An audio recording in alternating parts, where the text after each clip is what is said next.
Una alerta de producte es du a terme quan hi ha algun incompliment que comporta un risc per a la seguretat o la salut dels usuaris, i això fa que s'iniciï un procediment administratiu. Qualsevol producte que pugui semblar insegur pot ser immobilitzat, així com prohibir-ne la venda al públic, retirar-lo del mercat o recuperar-lo dels mateixos consumidors, si ja ha estat comercialitzat.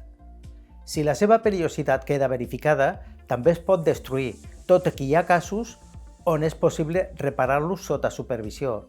A Catalunya, quan un productor o distribuïdor sap que ha subministrat qualsevol producte insegur, ho ha de comunicar a l'Agència Catalana del Consum perquè s'adoptin les mesures necessàries.